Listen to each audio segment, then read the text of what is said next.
So, hi, Diane. I am happy to see you. Hi, And Deb. I'm happy to see you. yeah, really. We worked on your book. It seems like a long time ago, but it really isn't.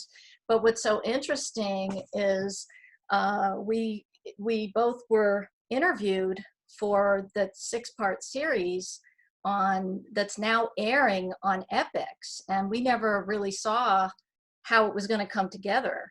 So now both of us Not till now. no, I mean, no, we didn't know. And so I wanted to get your thoughts about it. You were really featured tremendously in the first episode, and kind of set the stage for the story. So what did you think of the first episode? Well, I thought it was interesting. It was done in a very cinematic Yeah. style, and I like the segues. I like the typewriter thing, Oh and yeah, that's I so. did. Yeah, I did I too. like that. And then I liked, the old footage of LA. There was a lot of so it really permeated the whole episode that this happened 50 years ago. Did it bring back memories for Wow. you to see that old footage? How did You you know, you know feel? what brings back the memories more than anything? What? The songs.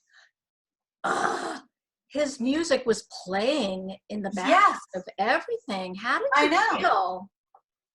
Eh, it brought back good memories, really, Yeah, because that was our whole point in the good old days, before it got weird, was playing his songs, singing his songs, listening to him sing his songs. you're getting a lot of You know, confirmation in the way that she's telling the story, and that's what it is. It's visual storytelling. It's not the typical documentaries that we've been in. Um, right? she's really setting the tone that in the beginning, it wasn't what it became, No, you yeah, know, and they're supporting. You're getting other people, outsiders, to say he was good looking, he was charismatic, you know. yeah, and that Dennis Wilson really, there were a lot of, for me, there was a lot of confirmation that my truth is not just my truth, but that my truth is true. Yeah, because we Which was really, a great confirmation. well, because when we were writing the book together, we really were just pushing, and as they called it, your memory muscle, because even though I had done research, we wanted you to just remember and be such a pure storyteller. And so, we kept pushing the envelope of your memories of things like, being at his home and and it supported all of that. You must have felt really good, especially when they found footage that was supporting what you had remembered and what we Yeah, conveyed in the book. yeah. It, it was quite something. It was very interesting. Yeah, for sure. Was there anything that was triggering in any kind of negative way that you watched? And this is before the second episode, which we'll get to in a minute. Right.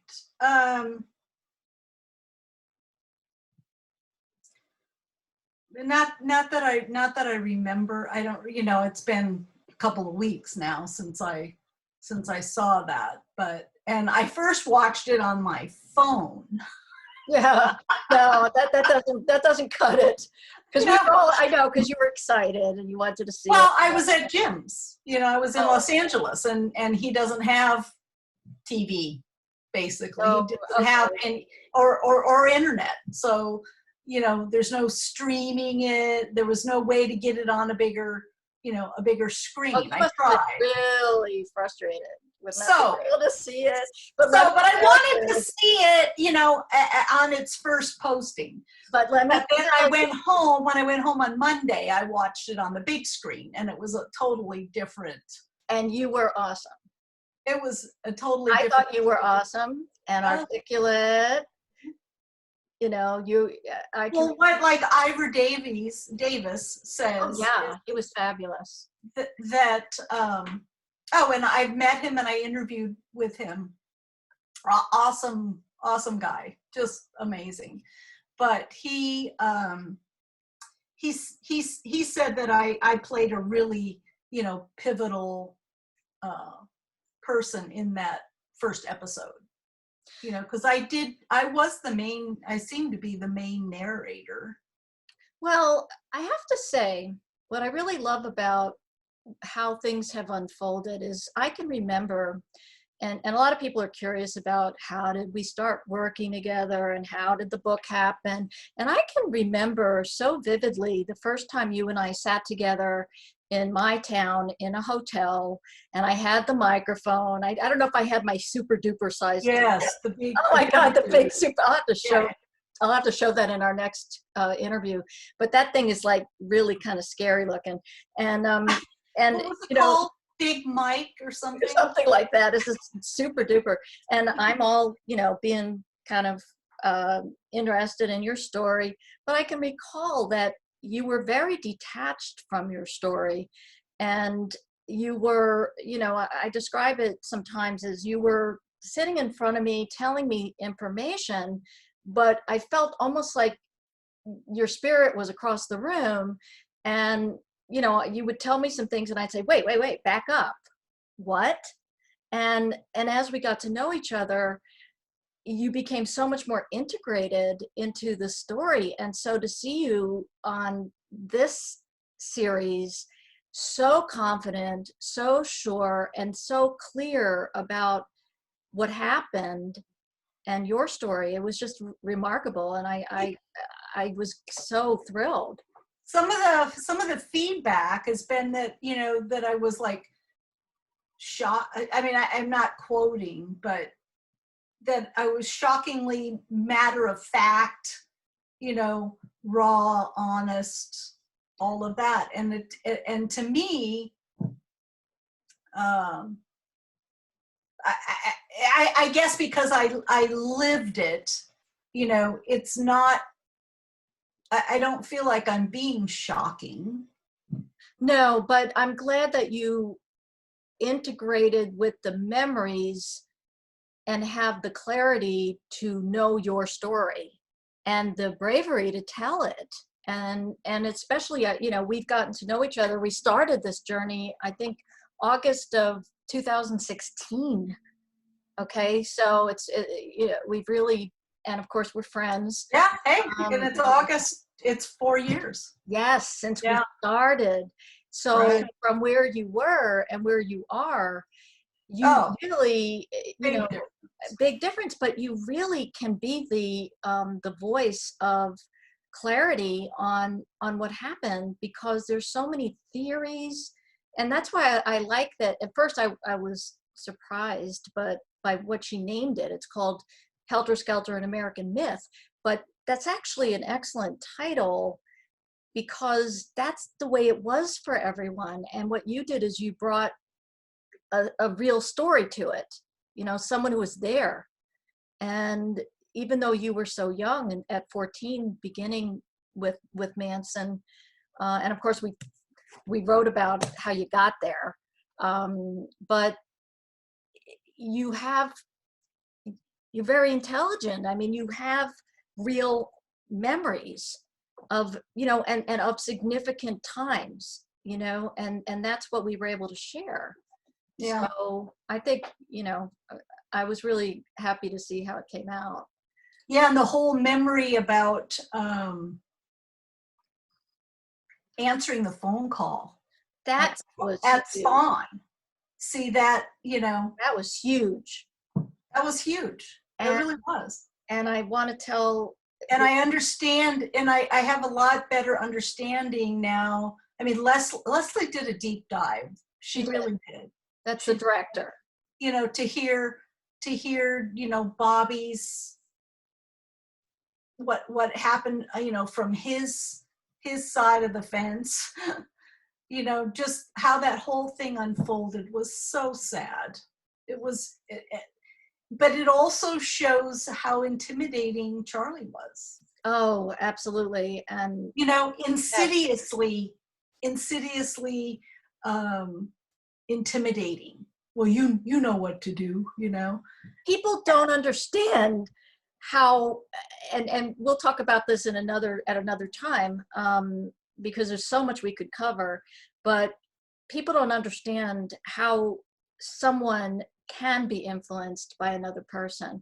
And unless you've been with someone with that level of charisma, control, intimidation, uncanny, you know, I always like to say that he was the kind of psychopath who could completely understand you, but he really didn't care. He was that kind of empath. Right. And then, you know, I don't know if we can start talking about episode 2, but you know, the whole Dale Carnegie thing. Yeah, Dale Carnegie.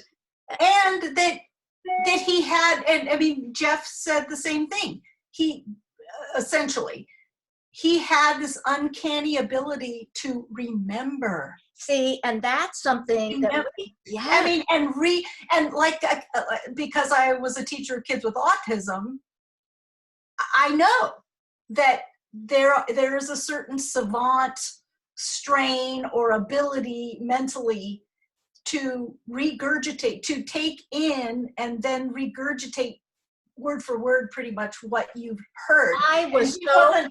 He wasn't visual. Nope. In that, you know, he didn't learn that from reading. He learned that from listening. And then the whole Scientology piece too. It was like, oh my God. I mean, I always kind of knew that, you know, but to have it confirmed by he was research definitely was awesome. Yes. What I liked is that you and I had to surmise so many things that we put into the book, and I'll show it again. Okay, a little bit of promotion. Member of the family. I don't know if you could still get the hardcover, but it's certainly available in paperback. And I have some hardcover on my website, which I will share. But what's so cool is that you and I had to surmise so many things, and we put together that this man was an auditory learner and had an impeccable memory. And then Jeff Glynn, someone I greatly admire, said the very same thing. Yeah. And they said it even with his classmates. Yeah, I know. So that was a huge kind of like truth that was, yeah, that I had surmised from my own experiences. Yeah, you saw him. He would give these long speeches and rattle on and pull together and cherry. And the Bible, you know, about how he, you know, he remembered those verses and he loved singing in church. And that's, you know, those are the things that resonated with him. And then, you know, to be taught the guitar by that creepy Carpus guy. Thank you. See, our memories, we're starting to fade here. You know, and Jim and I went to Alcatraz East, you know, in Pigeon Forge. Oh my gosh. And that's where I learned about Carpus. Yeah. And then he taught Charlie the guitar. And they have he was a steel Charlie's guitar. Player. No way. They have Charlie's guitar. Yeah, there's a picture. We took a picture of me standing by Charlie's guitar. Well, you're gonna. And I think it was a guitar. It must be a guitar that they'd confiscated. Could have been. I want to leave with this. You know, we're going to wrap up for today, but we're going to do another one, and I think there'll probably be more to talk about the second episode that we should cover next time, and we should also talk about episodes coming up because I'm sure we'll have something to say about them. But you know, I just want to end with this is a really interesting and important journey. You know, people think, oh, it happened so long ago. It's happening now. It could happen to anyone. right? I mean, there's a lot of this whole sex trafficking, Yep. human trafficking, pedophilia, It's crazy. Cult. you know, that's rising to the surface. And I feel like in the beginning you said that I was very detached. Well, this had been a big secret for most of my life, to most of the people that I knew. A few, some people knew, and they didn't understand, and they either didn't ask me about it at all, or I was kind of shunned in a way. It was Absolutely. like, Judge. and I mean, I shunned myself. You sure did. You did. You were filled with so much shame. I did not want to accept the truth of where I'd been and what had happened to me. But once I, and you helped me, once I accepted that, then it became kind of like the Me Too moment for me as a woman, sharing my being a victim.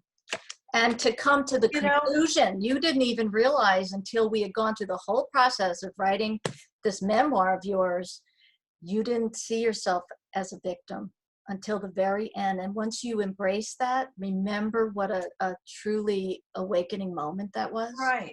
It was, it really was. And to tell my truth is empowering, not only to me, in my personal development, but hopefully for other people as well, that you can go through a horrible thing and come out the other side and still be somewhat enlightened to life, and love, but I have to say not totally shut off from that. You're a good example of someone who's come through. And even in, as we showed in the book, there were times when you really could have just said, okay, God, you've left me, I'm done. But instead, you recognized them as times when God really helped you. And there was a reason, and you survived things that other people may never have survived, and you were so young. So I applaud you. And we'll do another, we're going to talk about this again. Thank you so much for meeting with me today and for us chatting and having, and this is fun because we're sort of able to be freestyle with this. Right. We don't have a director. No, we don't. We're just ourselves chatting away. And thank you so much. And we'll check back, especially we've got 2 episodes down and more to come. And we'll talk again. So thank you. You're welcome. Thanks.